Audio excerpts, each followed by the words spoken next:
അദാനിക്ക് നൽകണം എന്ന് തീരുമാനിച്ചതിന്റെ ഭാഗമായിട്ട് കേന്ദ്ര ഗവൺമെന്റിന്റെ ഇടപെടലാണ്. പൊതുവിതരണ സംവിധാനങ്ങളും പൊതുമേഖലാ സ്ഥാപനങ്ങളും എല്ലാം പൂർണ്ണമായിട്ട് അവസാനിപ്പിക്കാൻ തീരുമാനിച്ചതിന്റെ ഭാഗമായിട്ടാണ് നമ്മളെ യഥാർത്ഥത്തിൽ കൊച്ചി എയർപോർട്ട് പോലെ കൈകാര്യം ചെയ്യാൻ സാധിക്കുന്നതായിരുന്നു ഇത്. അത് അദാനിക്ക് കൊടുക്കേണ്ട യാതൊരു കാര്യം ഉണ്ടായിരുന്നില്ല. അന്നേ ഞങ്ങൾ ശക്തിയായി പറഞ്ഞാണ് അന്ന് ആ അഭിപ്രായം ഞങ്ങൾ പറഞ്ഞിട്ടുണ്ട്. എന്നാൽ പരിപാടി മുന്നോട്ടേക്ക് പോയ പശ്ചാത്തലത്തിൽ കോൺഗ്രസ്സുകാരും ബി ജെ പിക്കാരും പറഞ്ഞ പോലെ ഈ പദ്ധതി ഇനി നടപ്പിലാക്കാൻ അനുവദിക്കില്ല എന്ന നിലപാട് ഞങ്ങൾ സ്വീകരിച്ചിട്ടില്ല. അത് ക്രിയാത്മകമായ നിലപാടാണ് ഞങ്ങളെ. അതിൻ്റെ ഭാഗമായിട്ടാണ് പദ്ധതി നടന്നത്. അതുകൊണ്ടാണ് നല്ല നിശ്ചയദാർഢ്യത്തോടുകൂടിയുള്ള മുഖ്യമന്ത്രിയും അതുപോലെ തന്നെ അതിന് നേതൃത്വം കൊടുക്കുന്ന നമ്മുടെ ഇടതുപക്ഷ ജനാധിപത്യ മുന്നണിയും ചേർന്നുകൊണ്ടാണ് യഥാർത്ഥത്തിൽ ആ പദ്ധതി നടപ്പിലാക്കാനും നാളെ ഉദ്ഘാടനം ചെയ്യാനും സാധിച്ചത്.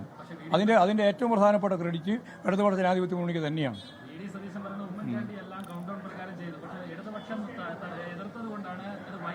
ഒന്നുമല്ല, ഒരു ദിവസത്തെ പോലും വൈകൽ ഉണ്ടാകുന്നതിന് വേണ്ടിയിട്ട് ഞങ്ങൾ ശ്രമിച്ചില്ല.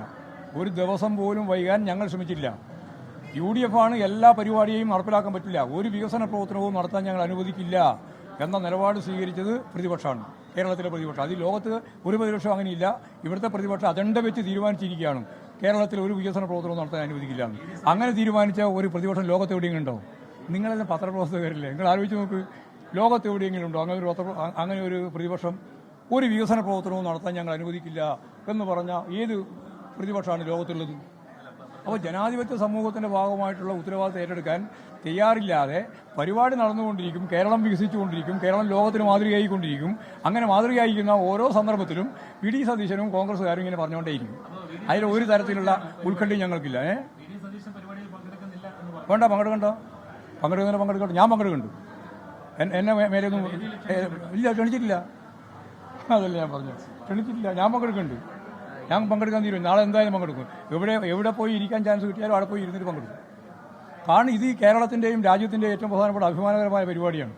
ആ പരിപാടി ഇടതുപക്ഷ ജനാധിപത്യ മുന്നണിയുടെ കാലത്ത് പ്രാവർത്തികമാക്കിയിട്ടുള്ള ഏറ്റവും ശ്രദ്ധേയമായ പദ്ധതി കൂടിയാണ്. ആ പദ്ധതി ലോകത്തിൻ്റെ മുമ്പിൽ അവതരിപ്പിക്കുകയാണ്. ലോകത്ത് തന്നെ ഏറ്റവും പ്രധാനപ്പെട്ട ഒരു തുറമുഖമായിട്ടാണ് മാറാൻ പോകുന്നത്. ആ മാറ്റത്തെ ഞങ്ങൾ പൂർണ്ണമായിട്ട് അംഗീകരിച്ചിട്ടുണ്ട്. ഞങ്ങളുടെ ഉറച്ച നിലപാടില്ലായിരുന്നുവെങ്കിൽ ഈ പദ്ധതിയില്ല.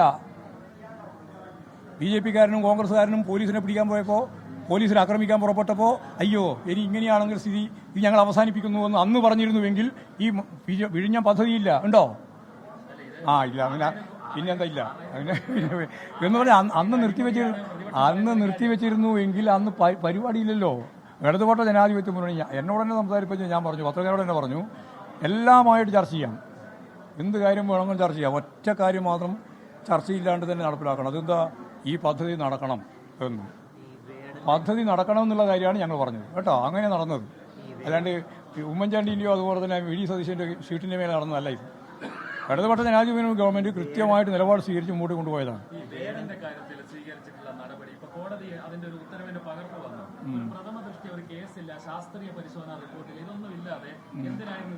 എന്തിനാണ് എടുത്തതെന്നുള്ളത് പരിശോധിക്കപ്പെടണം. അത് ഞങ്ങൾക്കതിൽ യാതൊരു തർക്കവുമില്ല. വേടനെ പോലെയുള്ള ഒരു പ്രശസ്തനായിട്ടുള്ള ഗായകൻ, ഒരു പ്രത്യേക രീതിയിൽ കേരളത്തിലെ ജനങ്ങളെ മുഴുവൻ സ്വാധീനിച്ച ഒരു ചെറുപ്പക്കാരൻ, പ്രത്യേകിച്ച് ഏറ്റവും പിന്നണിയിൽ നിൽക്കുന്ന ഒരു ചെറുപ്പക്കാരൻ, ആ ചെറുപ്പക്കാരൻ്റെ കലാവാസനയെ പ്രോത്സാഹിപ്പിക്കുകയാണ് വേണ്ടത്. അങ്ങനെ പ്രോത്സാഹിപ്പിക്കുന്നതിൻ്റെ ഭാഗമായിട്ട് തന്നെ കാര്യങ്ങൾ കൈകാര്യം ചെയ്ത് വരുമ്പോൾ അദ്ദേഹം തന്നെ പറയാറുണ്ട്, ഈ ലഹരിയും അതുപോലുള്ള കാര്യങ്ങളൊന്നും ശരിയല്ല കുട്ടികളെ, എന്നെല്ലാം അദ്ദേഹം തന്നെ പറയാറുണ്ട്. പരിപാടിൻ്റെ ഭാഗമായിട്ട് തന്നെ പറയാറുണ്ട്. അപ്പോൾ അദ്ദേഹം പറഞ്ഞു എനിക്ക് തെറ്റുപറ്റി. അതാണ് യഥാർത്ഥത്തിൽ ഗവൺമെൻറ് ചെയ്ത ഏറ്റവും പ്രധാനപ്പെട്ട സവിശേഷമായ നിലപാട്. ഗവൺമെൻറ് ചെയ്ത ഏറ്റവും പ്രധാനപ്പെട്ട കാര്യം വളരെ ചെറിയ ഒരു അളവിൽ മാത്രമാണ്, 8-9 ആളും ഉണ്ടായിരുന്നു. എങ്കിൽ പോലും അത് തെറ്റായിരുന്നു. ആ തെറ്റിന് കൃത്യമായ നിലപാട് സ്വീകരിക്കുന്നത് ശരി. അതിൻ്റെ അപ്പുറം കടന്നു വന്ന നിലപാടുകളെ ഗൗരവപൂർവ്വം പരിശോധിക്കണം. ആ ചെറുപ്പക്കാരനെ തെറ്റിതിരുത്തി ഈ സമൂഹത്തിൻ്റെ മുമ്പിൽ ഏറ്റവും കൂടുതൽ അംഗീകാരമുള്ള ഒരു ഗായകൻ എന്ന രീതിയിൽ, ഒരു പ്രത്യേക രീതിയിലാണ് അദ്ദേഹത്തിൻ്റെ എഴുത്തും അദ്ദേഹത്തിൻ്റെ സംഗീതവും അദ്ദേഹം തന്നെ ആലപിക്കുന്നതും ഒക്കെ ഒരു പ്രത്യേക രീതിയിലാണ്. വലിയ രീതിയിൽ ചെറുപ്പക്കാരെ ആകർഷിക്കുന്ന ഒരു പരിപാടിയാണ്. ആ പരിപാടിയുമായിട്ട് അദ്ദേഹത്തിന് മുമ്പോട്ടേക്ക് വരാൻ ഇനിയും സാധിക്കട്ടെ എന്നാണ് എനിക്ക് ആശംസിക്കാനുള്ളത്. മാത്രമല്ല, അദ്ദേഹം തെറ്റുതിരുത്താനുള്ളൊരു വഴിയായി ഇതിനെ ഉപയോഗിക്കുകയും ചെയ്തു എന്നുള്ളത് വളരെ പ്രധാനപ്പെട്ട കാര്യമാണ്. പിന്നെ പുലിൻ്റെ നഖവും മറ്റേ പല്ലുമെല്ലാം എങ്ങനെയൊക്കെയാണ് എന്തൊക്കെയാണെന്നുള്ളത് അദ്ദേഹം തന്നെ പറയുണ്ടായി. എനിക്കൊരാൾ തന്നതാണ്, ഞാനിത് ഉപയോഗിക്കുമ്പോൾ ഇത്രത്തോളം അപകടകരമാണ് എന്നൊന്നും എനിക്ക് മനസ്സിലായിട്ടില്ല എന്ന് അദ്ദേഹം ചൂണ്ടിക്കാണിച്ചിട്ടുണ്ട്. അതിൻ്റെ മേലെ ഇതുപോലെ വലിയ രീതിയിലുള്ള